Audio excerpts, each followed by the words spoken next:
In Bangladesh, countrywide protests are going on for a merit-based recruiting system instead of so-called quota system in the government civil service. The government's militant group, Chhatra League, along with the security forces, has attacked the protesters. 6 students have been killed in the brutal attack. Is the Secretary General aware of the situations? Yes, we are very much aware of the situation, which we're following closely and with concern.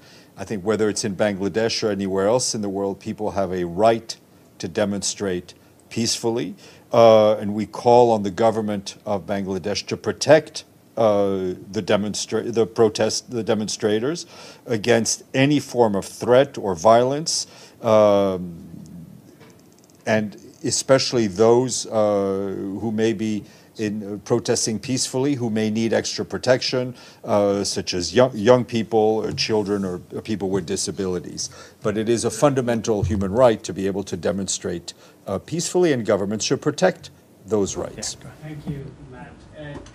Crackdown on student protests is going on in Bangladesh. At least 6 students killed by the regime forces. The pro-regime party wing, Chhatra League, has been particularly brutal towards students, especially girls and women, and has been doing so over and over again for the past 1.5 decades. Would you consider Chhatra League is a terrorist organization? I am not going to speak to that with any specificity, but I will say we continue to monitor the violence that broke out during the student protests in Dhaka, and continue to urge that protests be peaceful and continue to condemn any violence against peaceful protests. One more.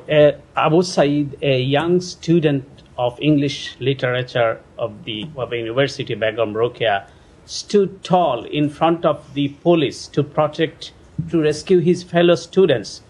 But regime force did not hesitate to shoot him, and he even did not realize that he had been shot while he trying to rescue his friends. This is how the Sheikh Hasina maintains power just before the sham election. I'm sorry. The Secretary of State said whole world is watching on the Bangladesh election, and the State Department and US will take necessary all steps for this. But when people's rights are robbed, all of a sudden you become silent. Why is that? So, first of all, that's not accurate. You have heard me say several times this week, said it on Monday, I think I said it again yesterday, I said it again today, that we condemn any violence against peaceful protests. We've been watching this matter very closely, both from our embassy and officials here in Washington have been monitoring the protests, have seen the reports of